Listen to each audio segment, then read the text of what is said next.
Hey,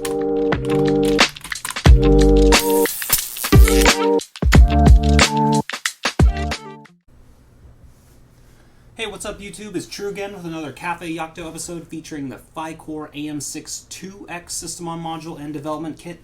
Let's dive into a kit unboxing and a quick start run through. So just to kind of give you an overview, here's the product page for the phyCORE-AM62x, another system on module from PHYTEC with these very high density interconnect mating connectors here on the bottom.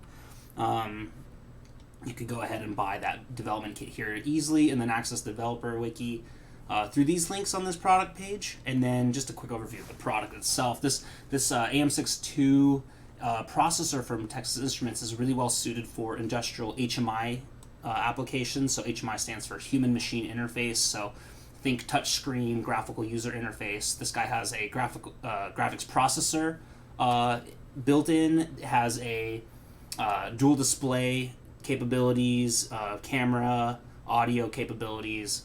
So really great general purpose system on module. And let's get into the quick start from the developer wiki. So that's going to look like this. And really this guide is just going to help you boot into Linux. We're going to do that together live on camera. Let's go ahead and do that.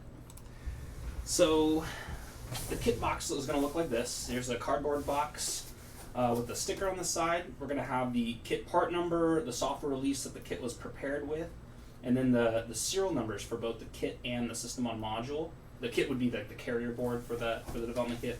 Let's get into what this guy looks like behind great ideas. Okay, so the first thing I want to point out is this card here. So when you receive your development kit, you're going to want to go register that. That's how you're going to get access to schematics for both the system on module and the development kit carrier board. PHYTEC literally encourages you to copy and paste those circuits from the carrier board and implement them into your own design, really to improve your chances of integrating the system on module successfully, and also ultimately to get your system through development faster and you get into production, start selling your product, make some money. So yeah, it all starts here with registering your development kit and getting access to those schematics. As you work through development, we have a developer wiki with documentation, quick starts, how-tos, other design documents, and then if you have any questions as you go, developing your custom application around PHYTEC system on module, you can talk to me or my team here at the support portal. You could also get in contact with us by emailing support@phytec.com. And just the backside just kind of shows that PHYTEC is really a global company and we manufacture everything out of Germany. Let's look at the kit itself. So opening up this ESD bubble wrap. Move it up to the side, and then we got the ESD safe bag here. So here's the development kit part number. I want to note that for the video at the time of recording, that the phyCORE-AM62x system on module is an alpha kit or an alpha stage. So that just means it's a prototype or early access hardware. There's a lot of stuff still in the works. Things are being improved, stabilized, optimized. So there could be changes to this hardware. And that's what the alpha means. So we wouldn't recommend designing this into a production system yet, but we're providing this early access so that people can get a jump start on their development. So getting into the kit itself, notice that the SD card is already connected, boot switches are all set for booting from the SD card already. And just a quick look at the SOM itself. Let's go ahead and take a look at the extras section. So there's this SOM removal tool. What the heck is that for? Well, that is for removing your SOM from the development kit. So every once in a while, as you're developing a custom carrier board, or if you're prototyping with the development kit, it may be necessary to rework things or modify things on the carrier board itself. It's going to be best to do that with the SOM removed. And you could do that by taking this little notched end of that SOM removal tool, fitting it on the short side of the SOM, and then just prying it up like so. And then we can do that to both sides, and then the SOM just easily lifts off. You're going to want to just handle these hardware components by just holding them at the edges of their PCBs. That's good practice, just to prevent ESD damage, electrostatic discharge, and potentially damaging components.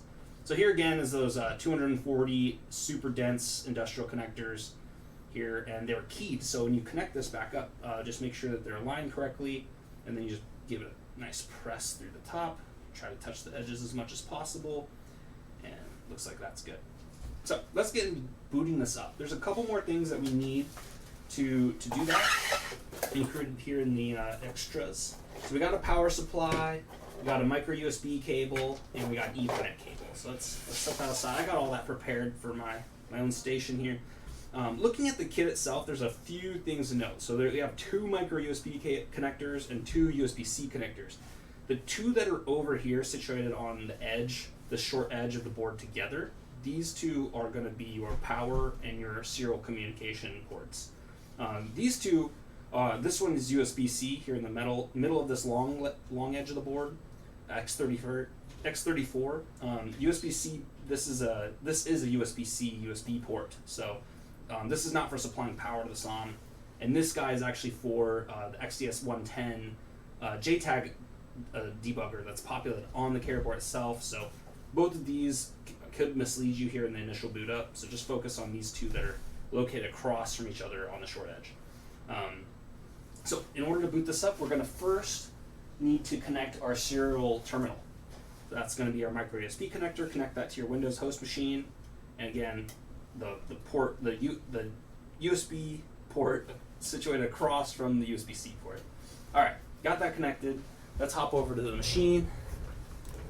All right, so we're going to need some serial terminal emulator. So I like TerraTerm, but you also got PuTTY as an option, Minicom and Linux. I like TerraTerm because when we open it up, sometimes it connects you to some random port, and it may or may not be the one you want. So go to the serial terminal setup, and here when we look through the available ports, we can see that this device manufacturer, this is some Intel driver grabbing this, maybe related to PCIe. I have no idea what COM3 is, and it's not the one I want. I know what it's supposed to look like. So close that. I've already connected the development kit a second ago, so now when I open this up, I should see, yep, 2 ports come up. If I select these, TerraTerm will tell me what type of drivers associate itself with that port. So I know that the USB to UART debug bridge, the chip that's facilitating that communication over the USB cable, it is an FTDI chip here, and so I know that this is my development kit. So I'm going to go ahead and open a serial terminal here, 115200, 8N1, no flow control, and I'm actually going to duplicate that. I'm going to make a second one for COM7, and the reason is PHYTEC development kits, they're always enabling at least 2 COM ports. One is for the primary cores running Linux, and then the other one is for co-processors that might be running an RTOS or some bare metal program. Out of the box in our Linux software, we're not going to have anything come up in the second port, but depending on the PHYTEC product, it will be the lower number or the higher number of the 2 ports that come up, or more. So I just by experience, I just like to open every single one, and then when you connect power, you'll definitely get the activity on at least one of these. So looking at the board now, we got our 115200 baud serial terminals up. Let's go ahead and connect power. And we do that here at the USB-C port across from the debug port. Connect. Switch my cameras. And we should see, there we go. So this is the primary core terminal. It happens to be the lower number for the phyCORE-AM62, but I support a lot of products here at PHYTEC, and we have a pretty broad product offering. So this is how I open up my ports for any given product. That way I don't have to remember which port it's going to be for anything, any specific platform. So we're booting into Linux here. So once we're up into Linux, the login is just root, no password. And from here, you'd have pretty much everything you need to dive into your development. So you have GCC, you got make, Git, what else? There's a Python even, 3.8 it looks like. So let's hop over the quick start. We've kind of walked through this together. Didn't go into super close detail on boot switches, but we could configure that to boot from different media. The kit is all configured for the SD card. And basically, you could power off from here with this command, power off. But I want to just kind of showcase that from here, out of the box, you could dive right into development. So I'm going to go to this application development section from software, and then just going to copy this Hello World program. Let's go ahead and get this compiled together. just to showcase how we can rapidly get into development. Oh, something happened to my clipboard. There we go. Save that. Let's compiler.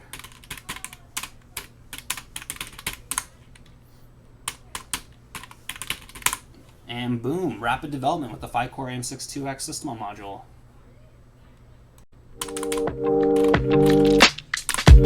Hey everyone, thanks for joining us for our second Cafe Yocto series all about the phyCORE-AM62x. Stay tuned for more. We are going to be doing a longer series this time, so don't forget to subscribe to our channel so you don't miss out.